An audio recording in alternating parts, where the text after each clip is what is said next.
It has been a difficult season for the New York Jets. This team has fallen short of sky-high expectations in every way imaginable. But contrary to popular belief, this is not a total shock, and it's not just due to bad luck. We'll talk about why the Jets are bad today on Locked On Jets.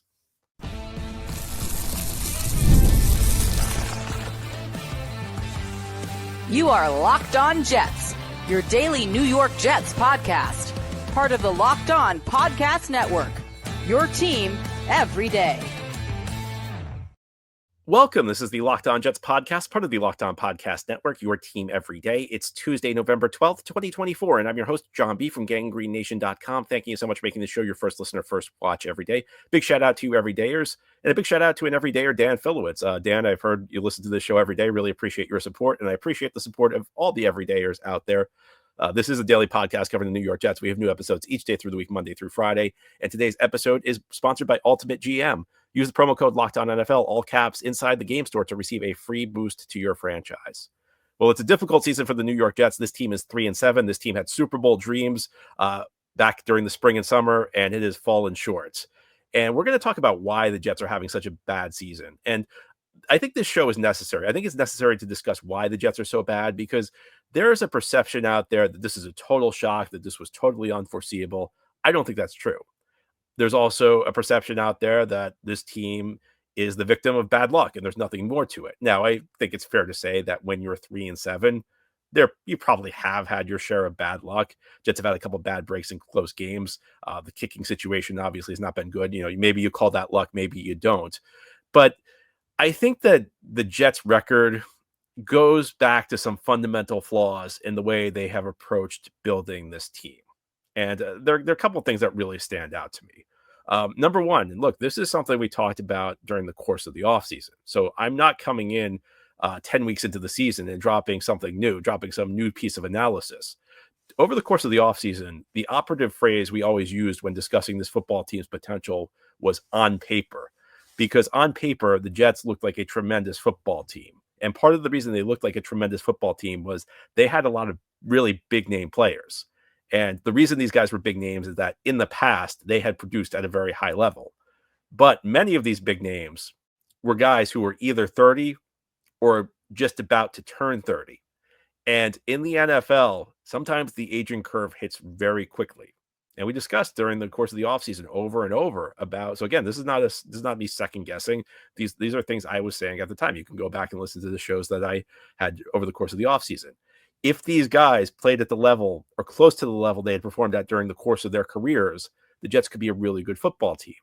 But if it did not happen, then this season could go quite badly. Now, I'll be honest with you. I did not think it would go this badly. I did not think we'd be sitting here at 3-7 through 10 games, but there was always the potential that this could go sideways. And you had already seen some signs of decline, especially from Aaron Rodgers. I mean, we can talk all we want about Aaron Rodgers being a Hall of Fame quarterback. We can talk all we want about how his performance this year has come out of left field.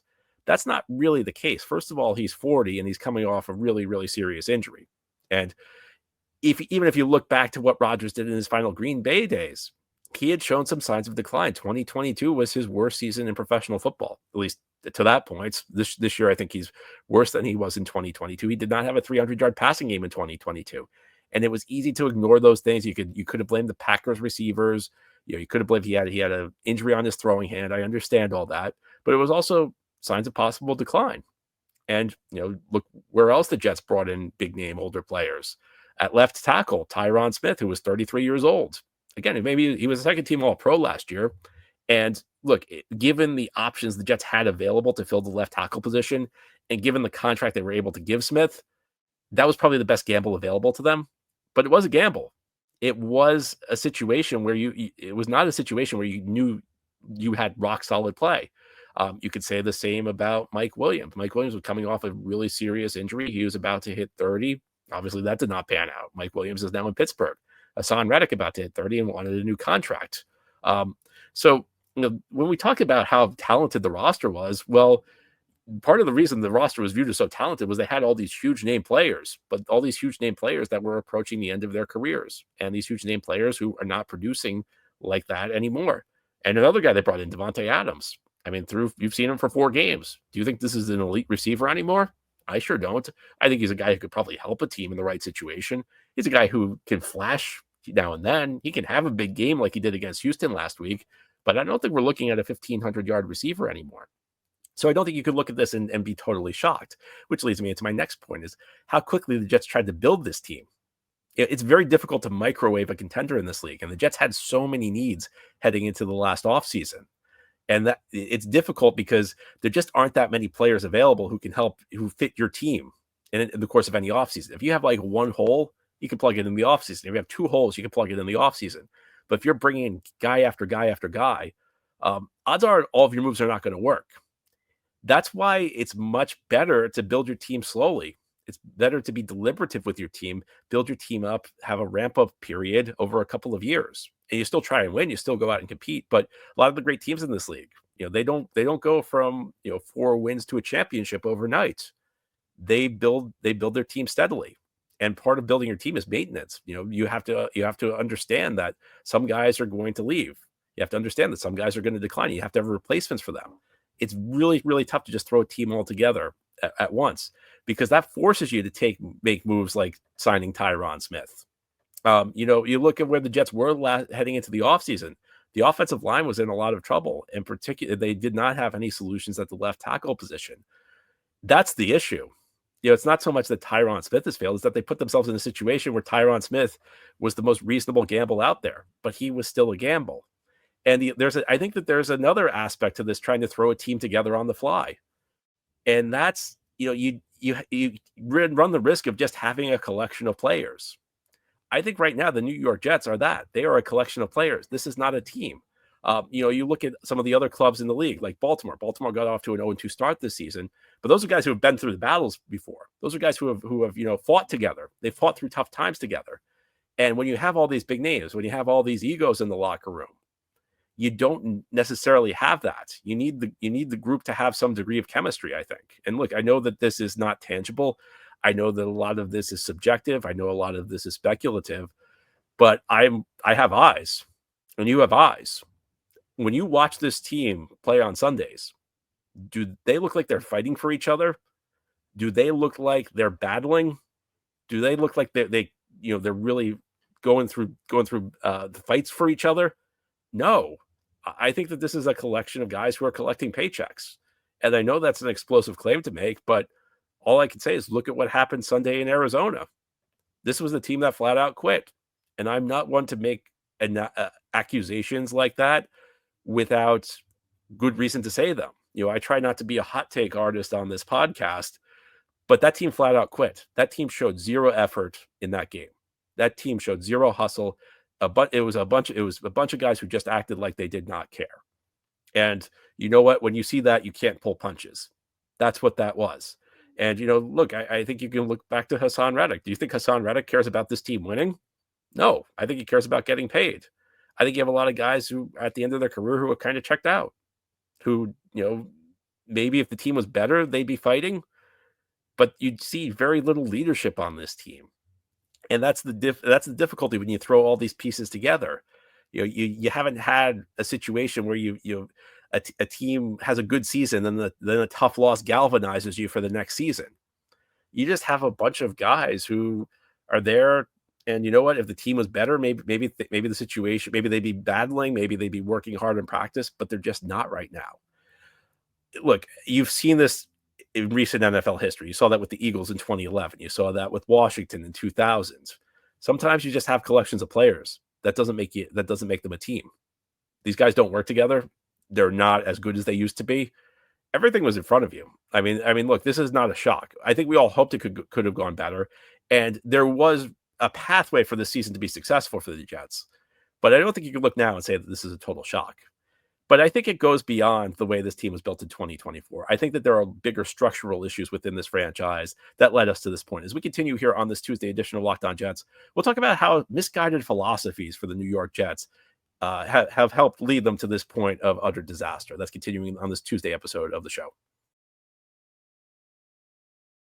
Today's episode of Locked On Jets is brought to you by Ultimate Pro Football GM. Jets fans, do you remember our great partner, Ultimate Pro Football GM? Well, they're back, and they've added another amazing new game mode that I need to tell you about.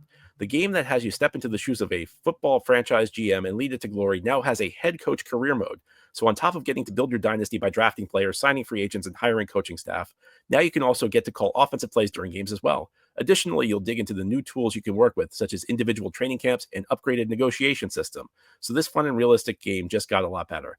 If you already have it installed, be sure to do an update now so you can try the new mode. If you don't have it yet, download it right now. It's a must-have for all football fans. I know you'll love it.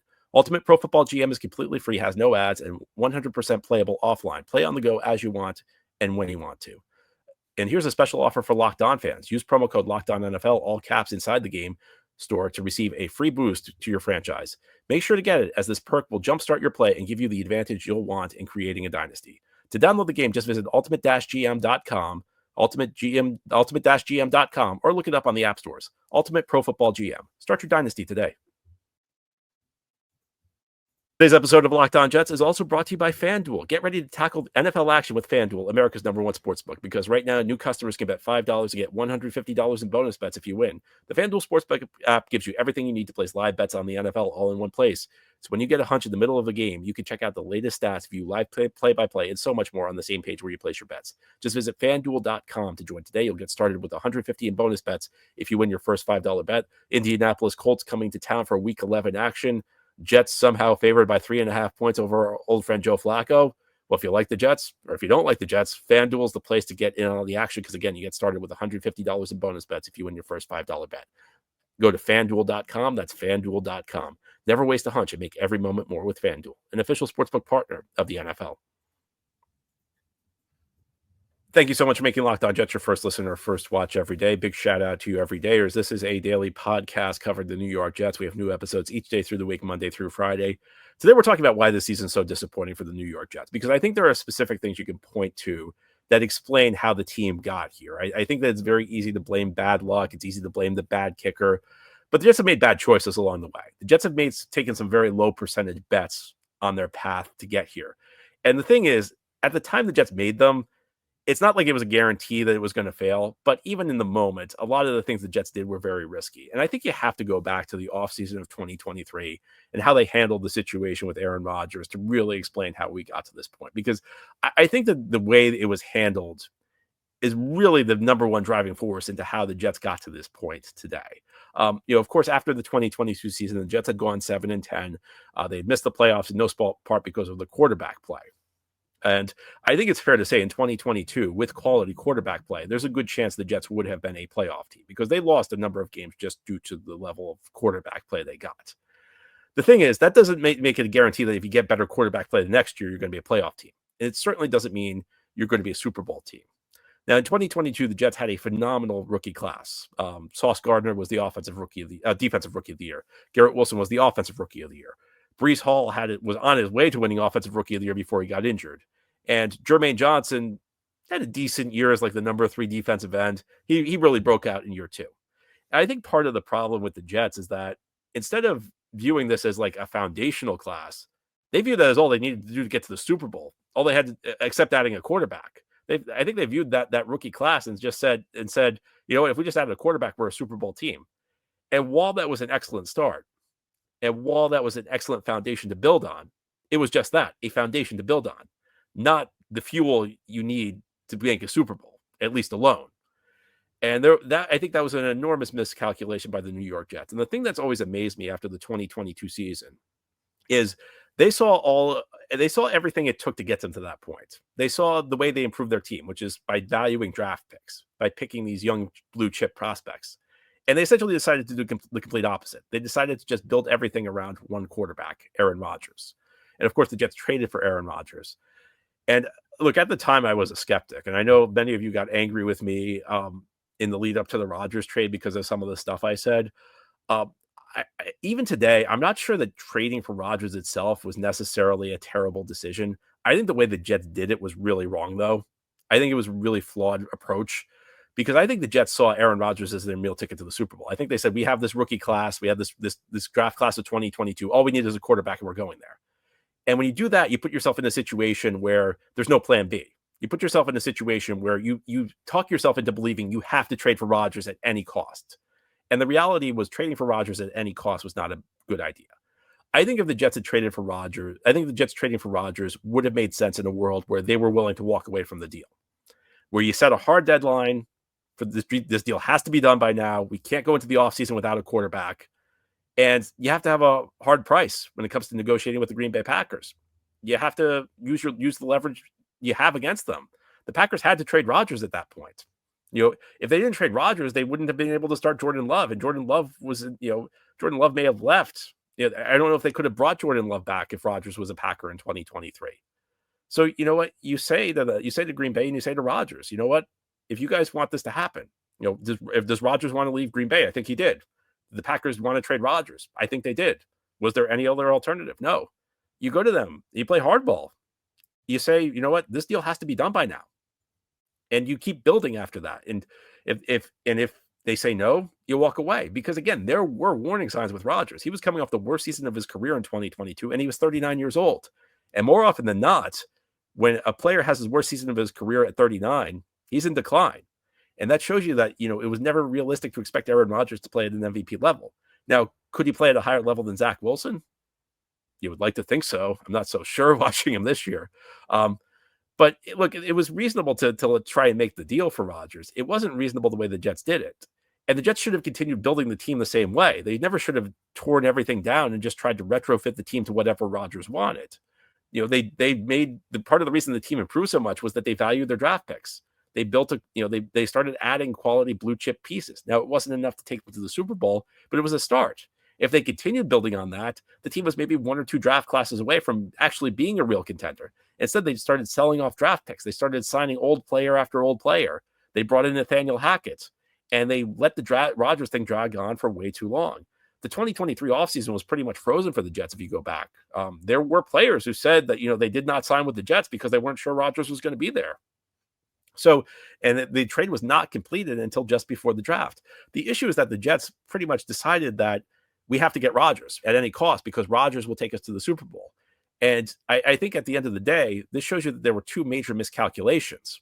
One was they overestimated how much that 2022 draft class could do. And it was a really good draft class. And I don't mean to degrade anybody in that draft class. It's just one draft class alone is not enough to get you to the Super Bowl, no matter how good it is. You need a couple more. And the second thing is they overestimated how good Rodgers was. And that, look, we know the number one guy who overestimated what Rodgers was. That's Woody Johnson. Woody Johnson did not want to look. I'm not even sure Woody Johnson knew how to look for the facts.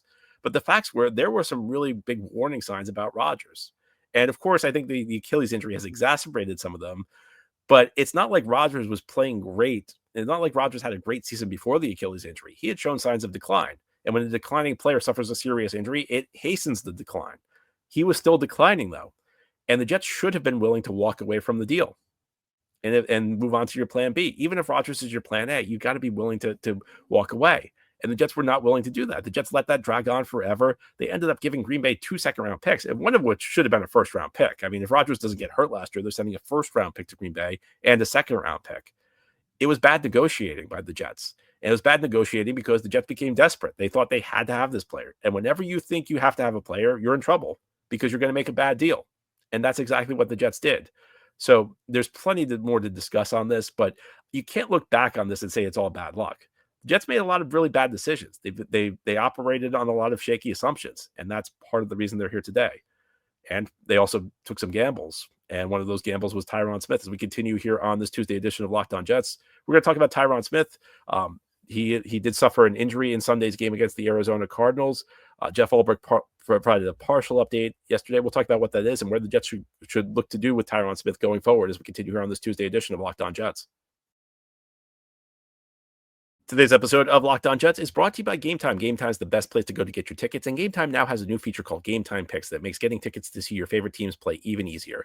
GameTime Picks filters out the fluff to show you only incredible deals on great seats so you don't have to waste time searching through thousands of tickets. I know a lot of Jets fans are done with the team for the year, but if you've never been able to go see a game, I still think it's fun to go in a lost season. The first time I went when I was a kid, it was one of the Rich Kotite seasons. You can get really good deals on Jets tickets at this point. So if you want to take your kids out to MetLife Stadium, check out GameTime. It really is the best place to find deals on seats. I've used it myself, and even like a couple hours before the game, a couple hours before any event you want to go to, you won't be able to believe the deals you get on Game Time. Take the guesswork out of buying ticket with Game Time picks. Download the Game Time app, create an account, and use code LOCKEDONNFL for $20 off your first purchase. Terms apply. Again, create an account and redeem code LOCKEDONNFL, LOCKEDONNFL, one word with no space, for $20 off. Download Game Time today. What time is it? Game time. This is the Locked On Jets podcast on this Tuesday. We're talking about why the season's been so disappointing for the New York Jets. And, near the top of the list is the play of Tyron Smith, the left tackle who's been one of the best offensive linemen in his era, has just not had a good season for the Jets. He's very much shown his age at 33 years old. The one thing that had been a surprise to this point is that Smith had remained healthy. He had not missed a snap for the Jets prior to Sunday's loss to the Arizona Cardinals. And Smith is a guy who has not been the model of durability through his career, even as he's been a great player. He's dealt with injuries a lot. He's consistently missing a lot of games. That had not happened up until Sunday, but he did have to leave the game against the Arizona Cardinals with a neck injury. We await the results. Jeff Ulbrich did reveal that he's going to get an MRI, so we don't know exactly what's wrong with him at this point, but we can guess that it's a relatively serious injury. You don't go to the MRI if it's a day-to-day thing typically. So I think we could probably expect that Tyron Smith's going to miss some time. And I think for the Jets at this point, it makes sense to just shut Tyron Smith down. I think it makes sense for all parties involved. This is a lost season. Smith ought to try and just get over it. I don't know what it is yet. It may be something that keeps him out for a long time, but even if it's not, it makes sense. Just give Smith a chance to rehab this, get into the offseason as healthy as possible, not risk suffering another injury if he wants to continue his career, or if he doesn't want to continue his career, head into retirement without suffering another injury. And for the Jets, first of all, Smith's not playing very well. Second of all, the season's lost. And third of all, the Jets drafted the tackle 11th overall in Olu Fashanu.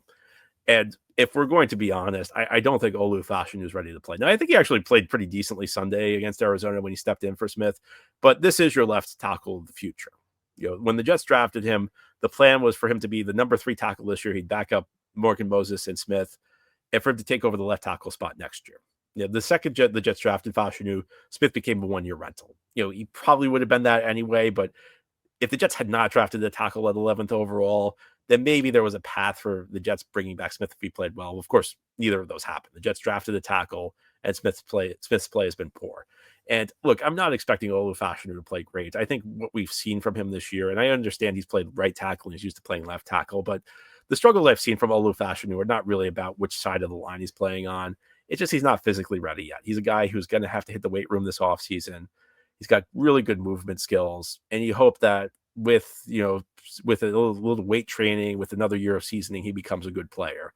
But one thing that can benefit a player like Olu Fashanu is just extra game reps, because you don't really get in today's NFL, the practices just don't really simulate game situations all that much. So the challenge is that to develop players, you can try and develop them on the practice field. Some guys do get better on the practice field, but it's better to get game reps. The challenge is when you have to find the balance, because most teams are trying to win games. Most teams, the number one priority is winning games. And of course, I'm sure the Jets are still going to try and win games, but at 3-7, I think we need to be realistic with where this team is. It's not just that they're 2 games out of the final playoff spot with 7 to go and losing the tiebreaker to the team currently only in the final playoff spot. So two game deficit and down a tiebreaker. So essentially 2.5 games. It's that this team just hasn't shown it's capable of playing good football. When to make the playoffs, the Jets would need to go on a run. So even though they're not officially eliminated, I think this is probably a change that should have come anyway, because getting Olu Fashanu some reps, it'll teach him like some of the pass rushing moves he'll get up in live game action, live games at a live game speed.